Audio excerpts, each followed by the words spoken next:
Hello' নমস্কাৰ মোৰ মৰমৰ ছাত্ৰ ছাত্ৰীসকল পুনৰাই তোমালোকক মোৰ ক্লাছলৈ স্বাগতম জনাইছোঁ। মই বহুত দিন ভিডিঅ' আপলোড কৰিব পৰা নাই মোৰ ব্যক্তিগত কিছুমান অসুবিধাৰ কাৰণে। সেইকাৰণে মোক ক্ষমা কৰিবা। বহুত ছাত্ৰই মোক ৰিকুৱেষ্ট কৰি আছিলে ক্লাছ 10ৰ চেপ্টাৰ 9 বংশগতি আৰু ক্ৰমবিকাশৰ এটা ভিডিঅ' দিবলৈ আজিৰ পৰা মই দি যাম। আজি এই চেপ্টাৰৰ পাৰ্ট 1টো মই দিম। তেনেহ'লে বেছি পলম নকৰাকৈ মই ভিডিঅ'টো আৰম্ভ কৰোঁ। তোমালোকে চাই যাবা আৰু আগৰ দৰে এখন নোটবুক ৰাখিবা, লগত কিতাপখন ৰাখিবা। মই কি কৈ যাম শুনি যাবা আৰু প্ৰশ্নবোৰ লিখি যাবা। ইয়াতে কি কৈছে আমি পঢ়োঁ লাইন বাই লাইন। আগতে আমি ইতিমধ্যে অযৌন প্ৰজনন প্ৰক্ৰিয়াত কিমান পৰিমাণৰ বয়সাদৃশ্যতা সৃষ্টি হয় আৰু তাৰ বিষয়ে আলোচনা কৰি আহিছোঁ। আগৰ চেপ্টাৰটোত আমি এই বিষয়ে আলোচনা কৰিছিলোঁ বিতংকৈ অযৌন যৌন প্ৰজনন। সেই চেপ্টাৰটো মই অলৰেডি আপলোড আছে মোৰ, যদি তোমালোকে চোৱা নাই চাই ল'বা। আটাইতকৈ লাগতিয়াল বয়সাদৃশ্যতা যৌন প্ৰজনন প্ৰক্ৰিয়াতেহে পৰিলক্ষিত হয়। মানে যৌন প্ৰজনন যিটো প্ৰক্ৰিয়াৰ দ্বাৰা যিবোৰ বংশবৃদ্ধি হয় তাত এই বয়সাদৃশ্যতা বা ভিন্নতা কাক বোলে তোমালোকৰ আগন্তুক HSLC এক্সামৰ কাৰণে most common question and very important question. তোমালোকে ভালদৰে এইটো বুজি ল'বা, তেতিয়া তোমালোকৰ লিখাত সুবিধা হ'ব। এই ভিন্নতাটোৱেই বয়সাদৃশ্যতা।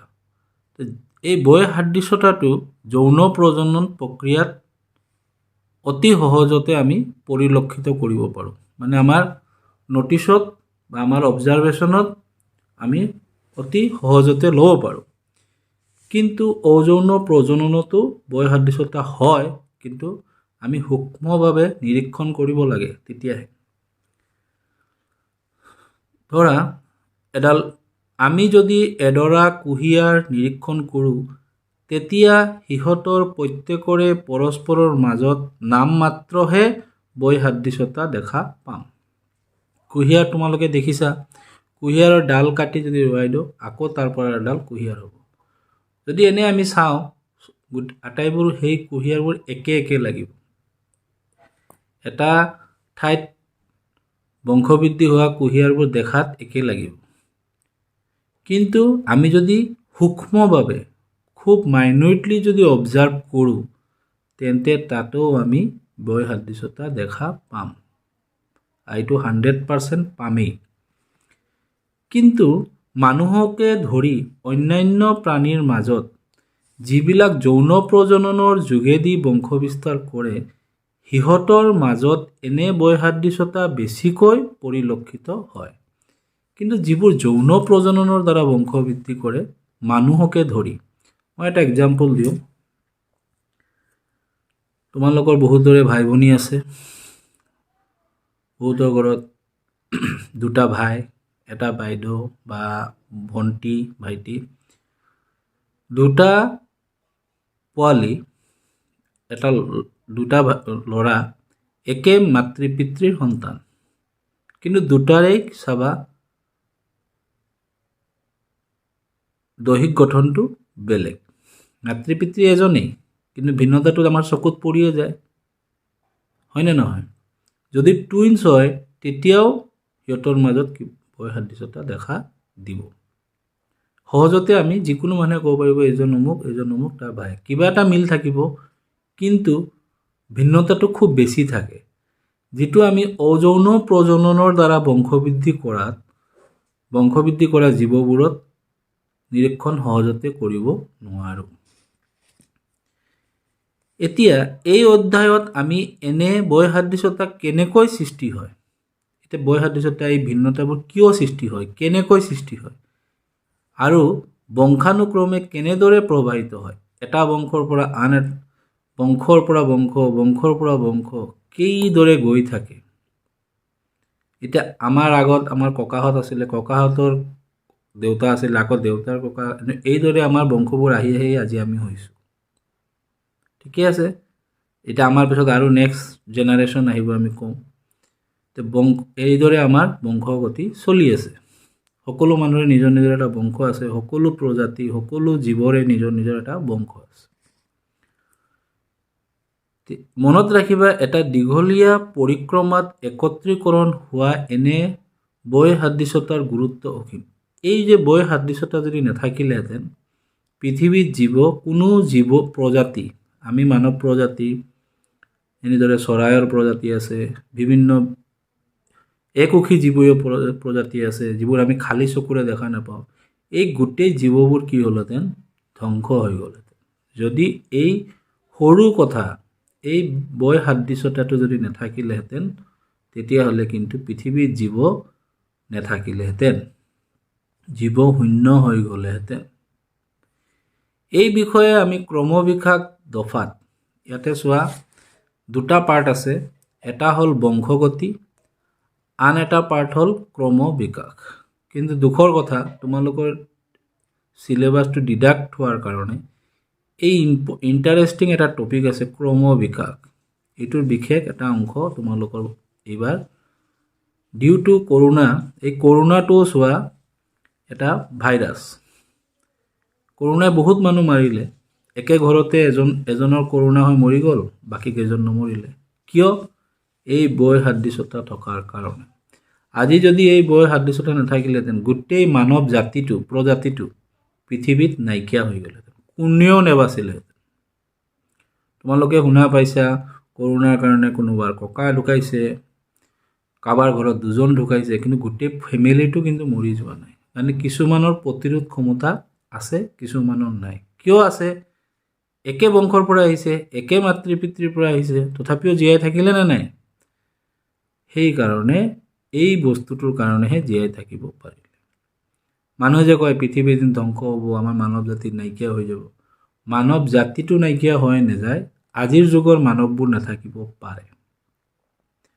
পৰিৱেশৰ লগত মানুহৰ প্ৰকৃতি, বডি যিটো ষ্ট্ৰাকচাৰ, এইটো চেঞ্জ হ'ব পাৰে, কিন্তু মানৱ জাতিটো ধ্বংস হ'ব নোৱাৰে, কাৰণ প্ৰতিটো পৰিৱেশতে জীয়াই থকাৰ বাবে বৈসাদৃশ্যতাটো সৃষ্টি হৈ থাকেই।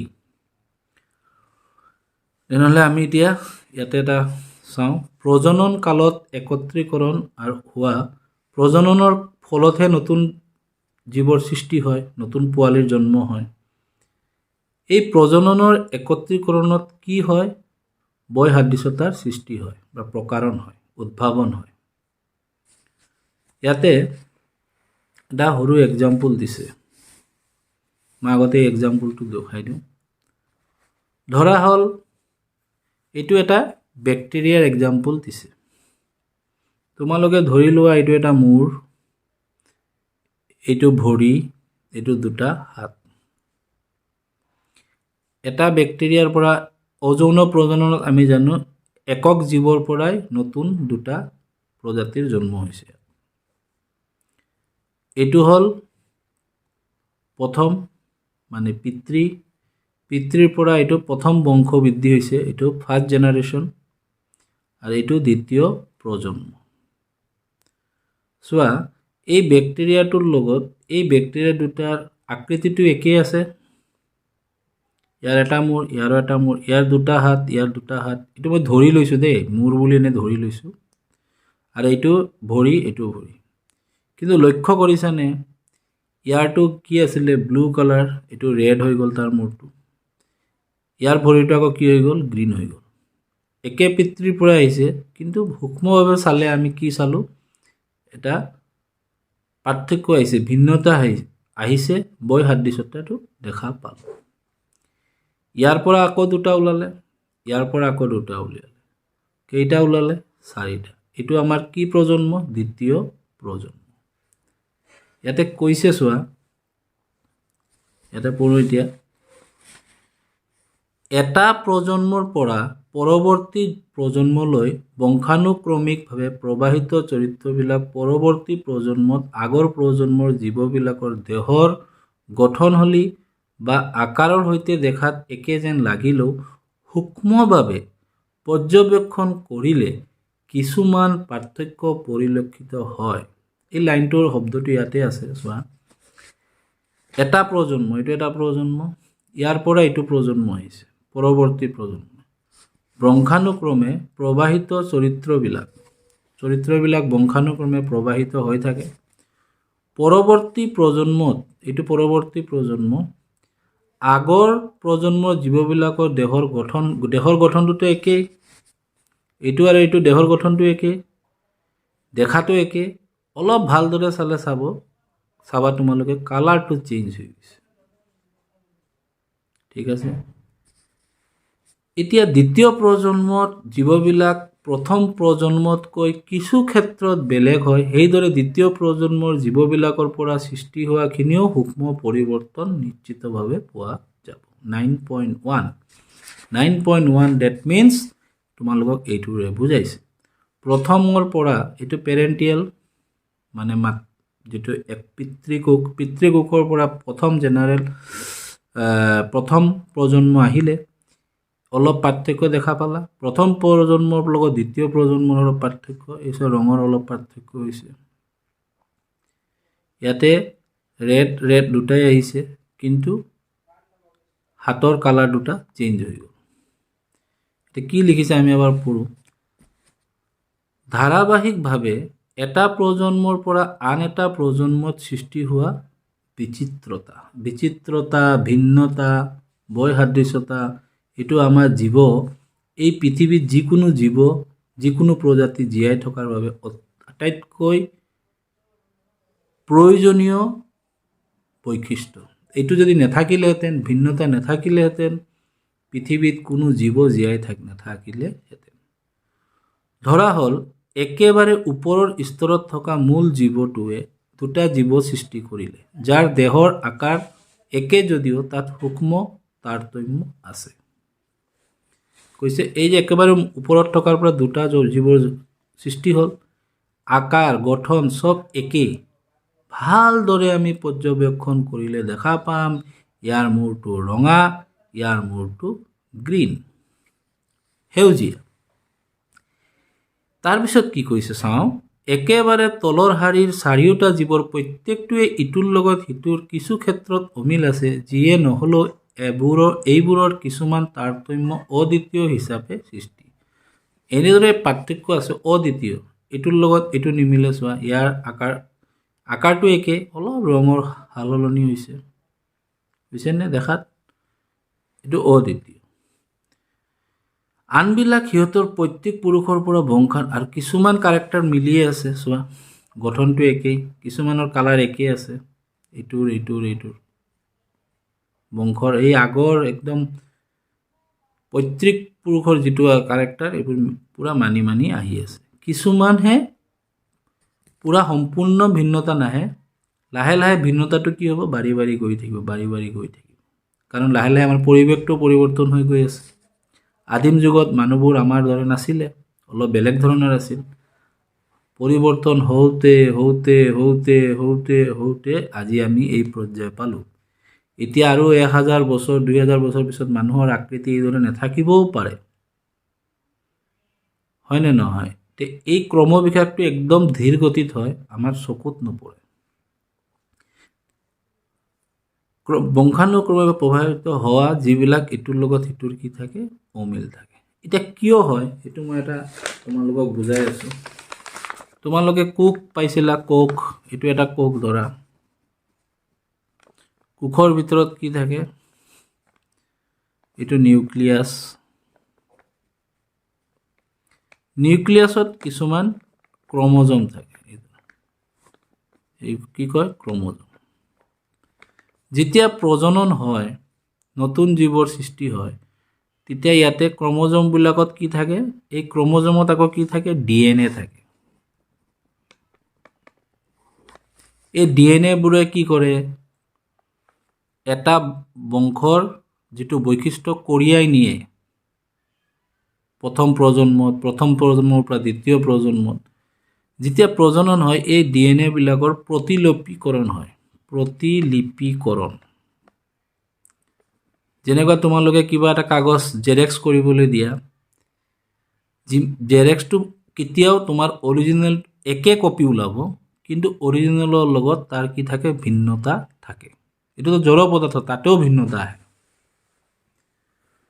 হয় নে নহয় তাতেও ভিন্নতা আহে এই প্ৰতিলিপিকৰণ মানে ধৰা আমাৰ মা দেউতাৰ পৰা যৌন প্ৰজননতো মাতৃ পিতৃ দুটাই লাগিব আৰু বেক্টেৰিয়াত এটাই মাতৃকোষ এটাই পিতৃকোষ তাৰ পৰাই আহিব ডিএনএ বোৰ কি হয় প্ৰতিলিপিকৰণ কৰা হয় এই ক্ৰোমোজোমত থকা ডিএনএ প্ৰতিলিপি এই প্ৰতিলিপিকৰণ কৰোঁতে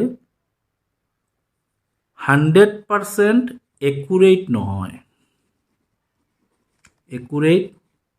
নহয় ইয়াৰ ফলত কি সৃষ্টি হয় ভিন্নতা আহে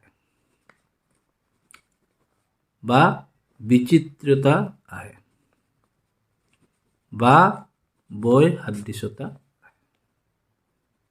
বুজি পালা এই ডিএনএ লিপিকৰণত কি হয় প্ৰতিলিপিকৰণত একুৰেট 100% 100% শুদ্ধ লিপিকৰণ নহয় আৰু এইটোৱে আমাৰ কাৰণে হৈ গ'ল জীৱৰ কাৰণে আশীৰ্বাদ সেইকাৰণে পৰিৱেশ পৰিৱৰ্তন হৈ গ'ল এতিয়া দিনে দিনে কি হৈছে গোলকীয় উষ্ণতা বাঢ়ি গৈ আছে ঋতুবোৰৰ পৰিৱৰ্তন হৈছে গৰম বাঢ়িছে ঠাণ্ডা হ'লে ঠাণ্ডা বাঢ়ি যায় কিন্তু আমাৰ কিছুমান থাকিব নোৱাৰিব আৰু ভৱিষ্যতত আৰু পৰিৱেশৰ পৰিৱৰ্তন হ'ব কিন্তু সেই তেতিয়া জন্ম হোৱা ল'ৰা ছোৱালীবিলাকে সেই পৰিৱেশত জীয়াই থাকিব পাৰিব কিন্তু আমি নোৱাৰিম কিন্তু মানৱ জাতিটো থাকিব এইদৰে বাকী জীৱবিলাকো থাকিব এইটো মই তোমালোকক বুজাই আছোঁ এইটো খুব ইম্পৰ্টেণ্ট এটা টপিক ইয়াৰ ওপৰত এখন কিতাপে পোৱা যায় এইটোৰ ওপৰত তোমালোকে ডিগ্ৰী কৰিব পাৰিবা ইয়াতে তোমালোকক জাষ্ট বেছিক বস্তুখিনি কৈছে বুজি পালা ভিন্নতাটো কিয় আহে এতিয়া ইয়াতে কি কৈছে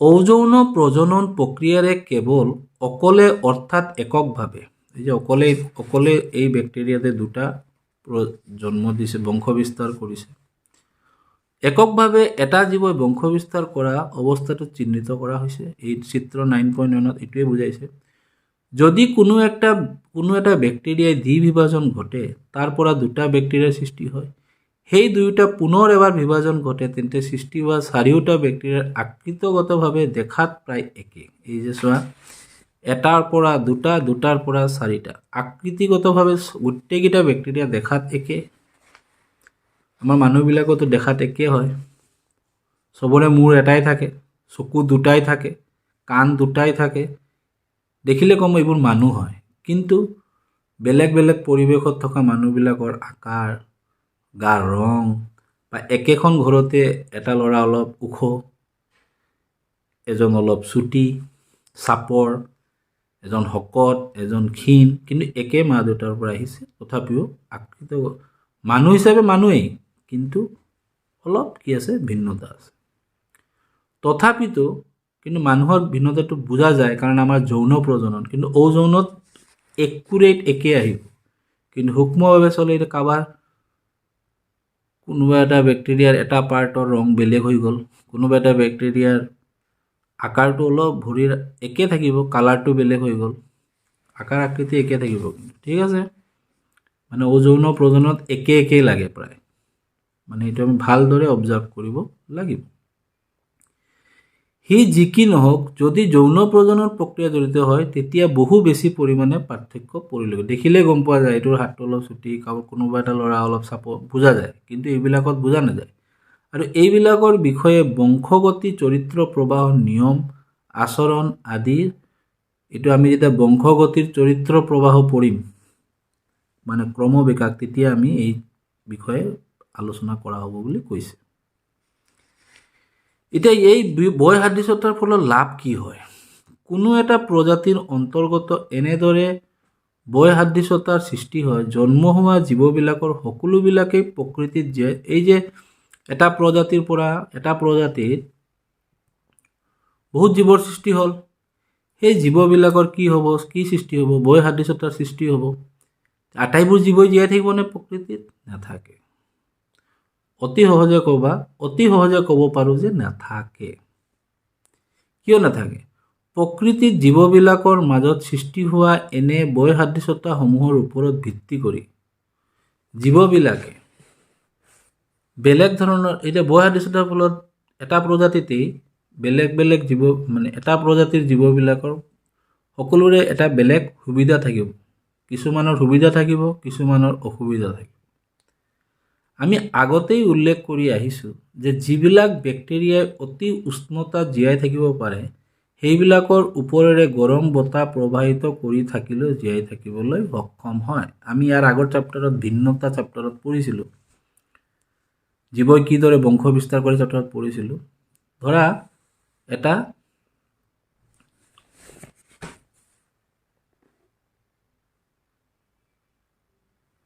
নাতিশী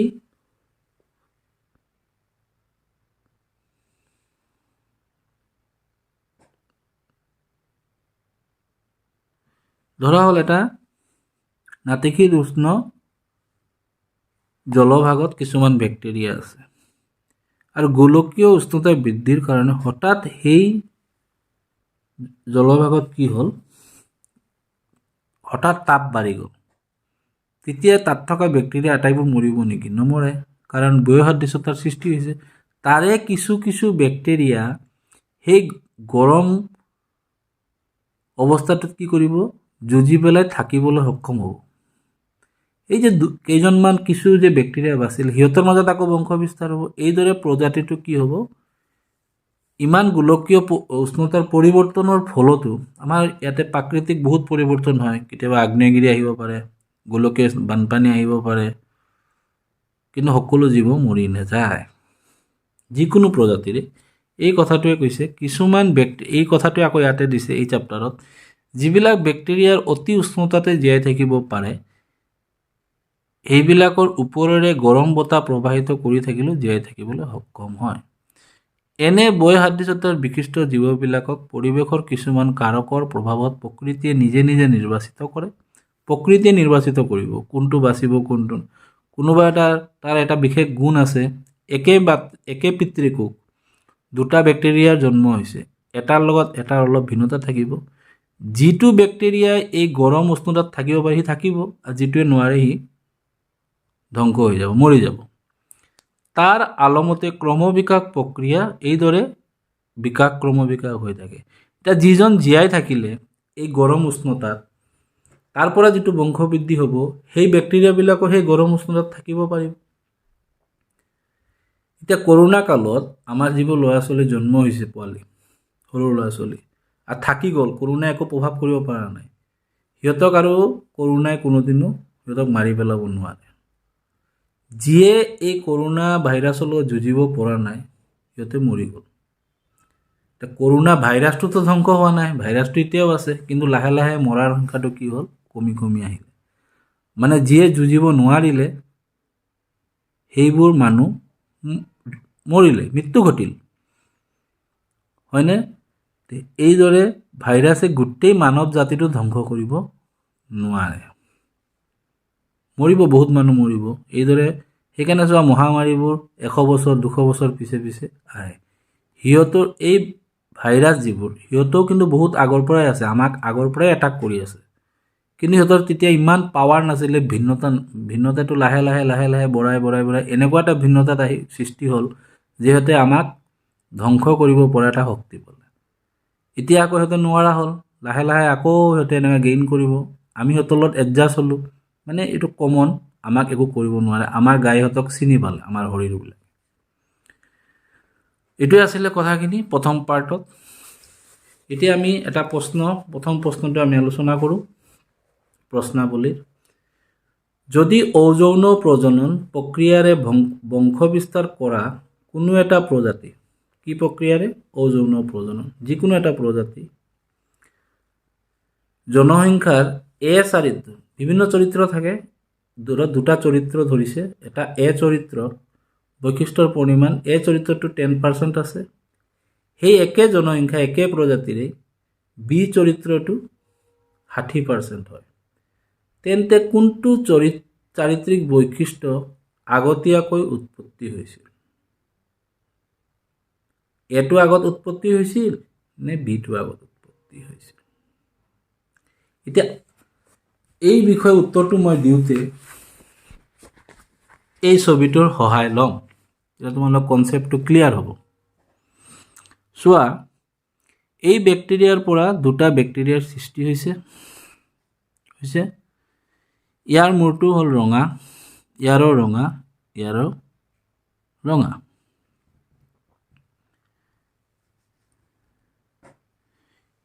কিন্তু ইয়াৰ হাতৰ কালাৰটো বেলেগ, ইয়াৰ হাতৰ কালাৰটো বেলেগ। ইয়াৰ পৰা আকৌ সৃষ্টি হ'ল, ইয়াৰ পৰা আকৌ সৃষ্টি হ'ল, ইয়াৰ পৰা দুটা ৰঙা হ'ল, ইয়াৰ পৰা দুটা, ইয়াৰ পৰা এই হাতৰটো সৃষ্টি হ'ল, একে কালাৰৰ দুটা হাত, এই কালাৰৰ। ইয়াৰ পৰা ৰঙা হ'ল, মূৰৰ কালাৰটো মই একে ৰাখি দিছোঁ, কেতিয়াবা এটা কাৰেক্টাৰ একে ৰাখিলোঁ, এই কালাৰটো ইয়াতে আহিলে, আকৌ তাৰ দুটাৰে এই কালাৰটো আহিলে। ৰঙা কেইটা হ'ল, ইয়াতে দুটা, ইয়াতে দুটা, চাৰিটা, পাঁচটা, ছটা, সাতটা ৰঙা। আৰু হাতৰ কালাৰটো চেঞ্জ হৈ গ'ল। এই কালাৰটো কেইটা হ'ল, ইয়াৰ পৰা দুটা আহিলে, এটা, দুটা, তিনিটা আহিলে, তিনিটা আহিলে। কোন এই ৰঙাটোতো আগৰ পৰাই আছিলে, এই ইয়াৰ পৰা এই দুটাৰ সৃষ্টি হৈছে, ইয়াৰ পৰা আৰু দুটা সৃষ্টি হ'ল, দুটা দুটা চাৰিটা, কিন্তু ৰঙাটো গোটেইকেইটাতে থাকিলে। কিন্তু এই হাতৰটো ইয়াৰ পৰাহে আৰম্ভ হ'ল। যিটো কম সংখ্যক থাকিব, সাতটা ৰঙা আৰু তিনিটা হ'ল হাতৰ আকাৰ। কম সংখ্যটো পিছত সৃষ্টি হোৱা আৰু বেছি সংখ্যাটো আগত সৃষ্টি হোৱা। ঠিক একেদৰে এই ৰঙা মূৰৰ যিটো বৈশিষ্ট্য, এইটো বেছি হ'ল ন, 1 2 3, ইয়াৰ পৰা বুজা যায় 1 2 3, মূৰটো একেই আছে। হাতৰ আকাৰটো নতুনকৈ সৃষ্টি হৈছে, এইটো এটা, আৰু মূৰৰ আকাৰ বৈশিষ্ট্যটো তিনিটা, 3 1। ইয়াৰ পৰা আৰু দুটা হ'লে এইটোও ৰঙা ৰঙা হ'ল মূৰটো, এইটোৰো ৰঙা ৰঙা মূৰটো হ'ল। 1 2 3 4 5 6 7 হ'ল। হাতৰ আকাৰ এইটোৱে থাকিলে, দুটা হ'ল, এইটোৰো এইটো থাকিলে, তিনিটা হ'ল। কম সংখ্যক যিটো বৈশিষ্ট্য, এইটো পিছত আৰু বেছি সংখ্যকটো আগত। তোমালোকক এই প্ৰশ্নত কি সুধিছে, বি চাৰিত্ৰৰ বৈশিষ্ট্যটো বেছি পাৰ্চেণ্ট আছে, মানে এইটো আগতীয়াকৈ উৎপত্তি হৈছে। অকল উত্তৰটোত কি লিখিবা, বি চাৰিত্ৰিক বৈশিষ্ট্য হৈ গ'ল। ছেকেণ্ড প্ৰশ্নটো আমাক কি কৈছে, এটা প্ৰজাতিত সৃষ্টি হোৱা বৈসাদৃশ্যতাৰ চৰিত্ৰবিলাক কেনেকৈ জীৱই বৰ্তাই ৰাখে। এই বৈসাদৃশ্যতাটোৱে জীৱটোক কিদৰে জীয়াই ৰাখে এই পৃথিৱীখনত। এটা প্ৰজাতিত সৃষ্টি হোৱা বৈসাদৃশ্যতাৰ ফলত জীৱবিলাকে বেলেগ বেলেগ ধৰণে সুবিধা লাভ কৰে, বেলেগ বেলেগ ধৰণৰ সুবিধা লাভ কৰে। যদি কোনো এটা প্ৰজাতিৰ আবাদী এটা পৰিৱেশৰ নিৰ্দিষ্ট অঞ্চলত, যিকোনো এটা পৰিৱেশ নিৰ্দিষ্ট অঞ্চলত বাস উপযোগী হয়, সেই অঞ্চলত প্ৰচণ্ড কিবা পৰিৱৰ্তন আহি পৰে, তেতিয়া জীৱৰ আবাদী সম্পূৰ্ণভাৱে নিৰ্মূল হৈ যাব। ধৰা এটা প্ৰজাতিৰ আবাদী আছে, যেনে আমাৰ মানৱ প্ৰজাতিৰ মানুহৰ আবাদী থাকে, বাঘৰ আবাদী থাকে। ধৰা এটা বেক্টেৰিয়াৰ প্ৰজাতি, বিভিন্ন প্ৰজাতিৰ বেক্টেৰিয়া আছে। ধৰা যিকোনো এটা প্ৰজাতিৰ বেক্টেৰিয়াৰ আবাদী এটা পৰিৱেশৰ লগত সিহঁতৰ, মানে সেই পৰিৱেশত থকাৰ উপযোগী, সেই নিৰ্দিষ্ট অঞ্চলত সিহঁতৰ আবাদী খুব বেছি। যেনেকুৱা একশিঙীয়া গড় ক'ত পোৱা যায়, অসমৰ কাজিৰঙাত পোৱা যায়, বেলেগ হাবিতটো পোৱা নাযায়, কাৰণ সেই পৰিৱেশটোত একশিঙীয়া গড়ৰ থকাৰ উপযোগী, তাতে আবাদীটো বেছি। ঠিক তেনেদৰে কিছুমান অঞ্চলত, ধৰা এতিয়া আপেল আমাৰ অসমত নহয়, কাশ্মীৰত গ'লে পাবা। অসমত তামোল গছ ভাল হয়, বেলেগত কম হয়। সকলো অঞ্চলত সকলো বস্তু পোৱা নাযায়, সকলো জীৱও পোৱা নাযায়। ঠাণ্ডা অঞ্চলবিলাকত বেলেগ প্ৰজাতিৰ জীৱ পোৱা যায়। তেনেদৰে এতিয়া চোৱা, এটা প্ৰজাতি, মই এটা বেক্টেৰিয়াৰ ধৰিলোঁ, যিকোনো বেক্টেৰিয়া নিৰ্দিষ্ট এটা যিকোনো বেক্টেৰিয়াৰ প্ৰজাতি এটা ধৰিলোঁ, সেই পৰিৱেশ অঞ্চলত বাস কৰাৰ উপযোগী কাৰণে থাকে। কিন্তু কিবা কাৰণত সেই অঞ্চলত প্ৰচণ্ড কিবা পৰিৱৰ্তন আহি পৰে, তেতিয়া জীৱৰ আবাদী সম্পূৰ্ণৰূপে নিৰ্মূল হৈ যাব। কিবা প্ৰচণ্ড কিবা পৰিৱৰ্তন নিৰ্মূল হৈ যাব।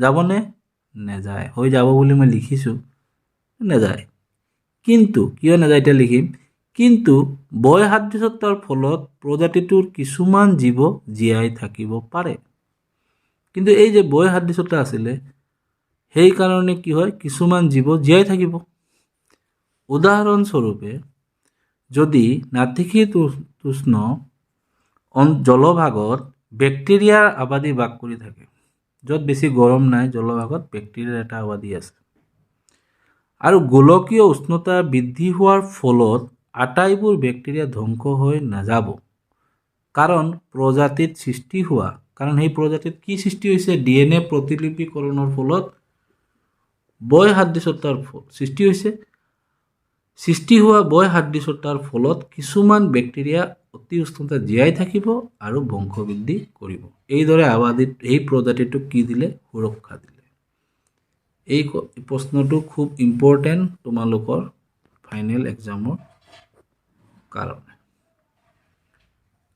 আজি মোৰ টপিকটো ইয়ালৈকে আছিলে আজি জাষ্ট আৰম্ভণি কৰিলোঁ নেক্সট ভিডিঅ'ত মই বংশগতিৰ বিষয়ে আলোচনা কৰিম বিতংকৈ খুব ইণ্টাৰেষ্টিং চেপ্টাৰ আজি পঢ়োৱাৰ ভিতৰত যদি কিবা তোমালোকৰ সুধিব লগা থাকে কমেণ্ট বক্সত কমেণ্ট কৰিবা মই উত্তৰ দিবলৈ ট্ৰাই কৰিম এই কৈয়ে তোমালোক আৰু এই প্ৰশ্নৰ উত্তৰটো তোমালোকে শিকিবা এইটো পৰীক্ষাত আহিব আহাৰ চান্স খুব বেছি আছে আৰু ভিন্নতা কাক বোলে আহিয়ে থাকে এইটোও শিকিবা এই কৈয়ে মই তোমালোকৰ পৰা বিদায় ল'লোঁ ভালদৰে পঢ়া শুনা কৰা আগন্তুক তোমালোকৰ HSLC এক্সামৰ কাৰণে মই শুভেচ্ছা জনালোঁ আৰু সময়ৰ সৎ উপয়োগ কৰা ব্যৱহাৰ কৰা এই কৈয়ে মই তোমালোকৰ পৰা বিদায় ল'লোঁ থেংক ইউ